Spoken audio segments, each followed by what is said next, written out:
Gato con botas, ilustrado por Juan Bobillo.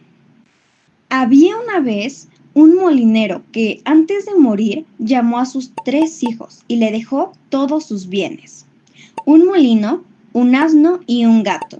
El reparto de la herencia se hizo enseguida, sin llamar ni al notario ni al procurador, pues probablemente se hubieran llevado todo el pobre patrimonio. El hijo mayor se quedó con el molino, el segundo con el asno, y al más pequeño solo le correspondió el gato. El hijo menor no podía consolarse de haber recibido tan poca cosa. Mis hermanos, decía, podrán ganarse la vida honradamente juntándose los dos. En cambio yo, en cuanto me haya comido el gato y me haya hecho un manguito con su piel, me moriré de hambre. El gato entendía esas palabras, pero ponía cara de que no. Le dijo con aire serio y asosegado: No se aflige en absoluto, mi amo. No tiene más que darme un saco y hacerme con un par de botas para ir por los matorrales, y ya verá que su herencia no es tan poca cosa como usted cree. Aunque el amo del gato no puso muchas esperanzas en él, lo había visto valerse de tantas tretas para cazar ratas y ratones, como cuando se colgaba por sus patas traseras o se escondía en la harina haciéndose el muerto, que no perdió totalmente la ilusión de que lo socorriera en su miseria. En cuanto el gato tuvo lo que se había solicitado, se calzó rápidamente las botas, se echó el saco al hombro, tomó los cordones con sus patas delanteras y se dirigió hacia un coto de caza en donde había muchos conejos. Puso salvado y hierbas dentro del saco, se tendió en el suelo como si estuviese muerto y esperó a que algún conejillo poco conocedor de las trampas de este mundo viniera a meterse en el saco para comer lo que en él había echado. Apenas se recostó, tuvo la primera satisfacción. Un distraído conejito entró en el saco. El gato tiró enseguida de los cordones para atraparlo y lo mató sin compasión. El gato, muy orgulloso de su presa, se dirigió hacia el palacio del rey y pidió a los guardias que lo dejaran entrar para hablar con él. Por suerte, lo hicieron pasar a los aposentos de su majestad y, después de hacer una gran reverencia al rey, le dijo: Su majestad, aquí tenéis un conejo de campo que el señor marqués de Carabás, que es el nombre que se le ocurrió dar a su amo, me ha encargado ofreceros de su parte. Dile a tu amo, contestó el rey, que se lo agradezco y que me halaga en gran medida. Tiempo más tarde se escondió en un campo de trigo con el saco abierto. En cuanto 2 perdices entraron en él, tiró de los cordones y las cazó. Enseguida fue a ofrecérselas al rey, tal como había hecho con el conejo del campo. Una vez más, el rey se sintió halagado al recibir las 2 perdices. Ordenó a sus criados que dieran al gato una propina y le sirvieran además lo que deseara comer y beber. Durante 2 o 3 meses, el gato continuó llevando al rey las piezas que cazaba. Siempre lo decía que lo enviaba su amo, el marqués de Carabás. Un día, el gato se enteró que el rey iba a dar un paseo por la orilla del río con su hija, la princesa más hermosa del mundo. Sin perder un segundo, le dijo a su amo: Si sigue mi consejo, podrá hacer una fortuna. No tiene más que bañarse en el río, en el lugar que yo le indique, y luego déjeme hacer a mí. Pero recuerde que ahora es usted el marqués de Carabás. Ya no es más el hijo de un pobre molinero. El marqués de Carabás hizo lo que su gato le aconsejaba, sin saber con qué fines lo hacía. Mientras el joven se bañaba por ahí, pasó por ahí el rey. Apenas lo vio, el gato se puso a gritar con todas sus fuerzas: ¡Socorro, socorro! ¡Se ahoga el marqués de Carabás! Al oír el grito, el rey se asomó por la ventanilla de su carruaje y, reconociendo al gato que tantas piezas de caza le había llevado, ordenó a sus guardias que fueran enseguida en auxilio del marqués de Carabás. Mientras sacaban del río al pobre marqués, el gato se acercó a la carroza y le dijo al rey que unos ladrones se habían llevado la ropa de su amo, a pesar de que él gritó con todas sus fuerzas pidiendo ayuda. Pero la verdad era que el pícaro gato las había escondido debajo de una enorme piedra. Al instante, el rey ordenó a los encargados de su guardarropa que fueran a buscar uno de sus más hermosos trajes y vistieran con él al señor marqués de Carabás.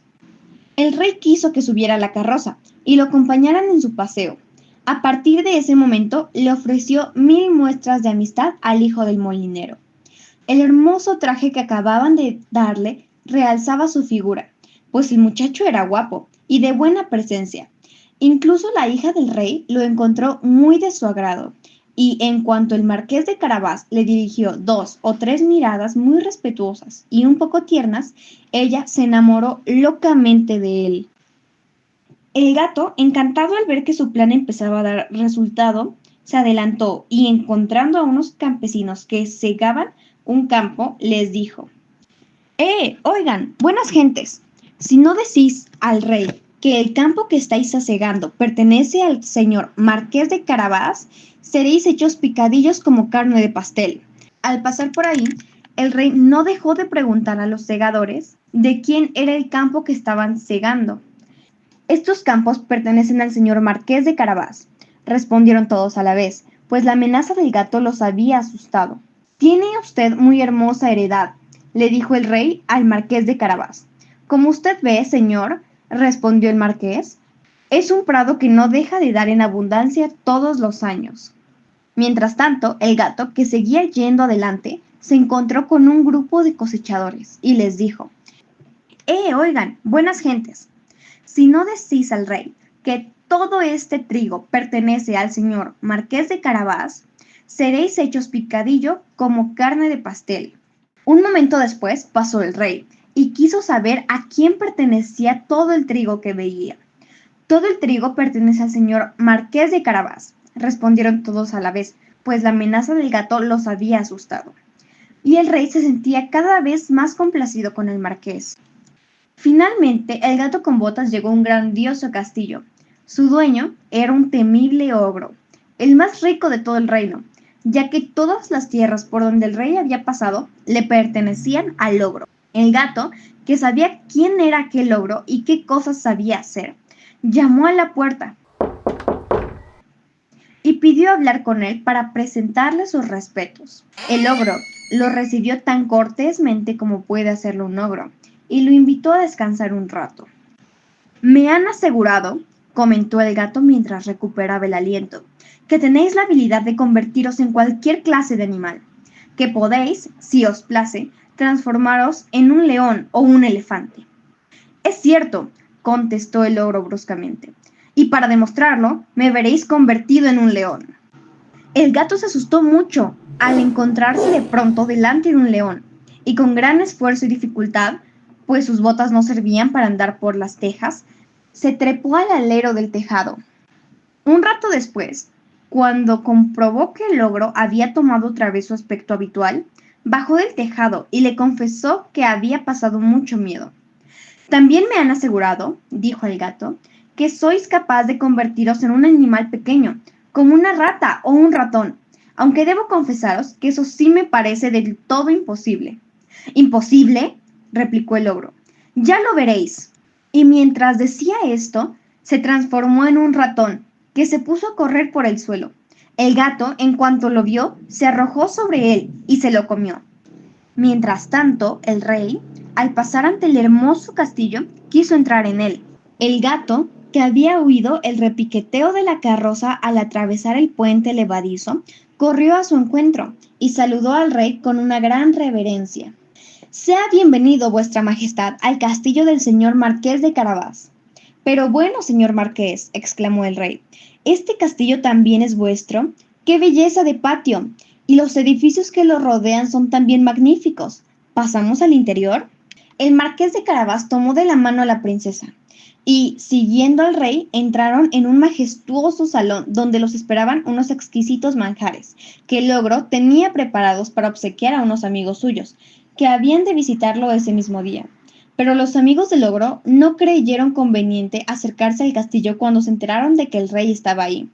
El rey, encantado de las buenas cualidades del señor Marqués de Carabás, lo mismo que su hija, que estaba loca por él y contemplando los grandes bienes que poseía, le dijo, después de beber 5 o 6 copas: «Solo depende de usted, señor Marqués, que sea mi yerno».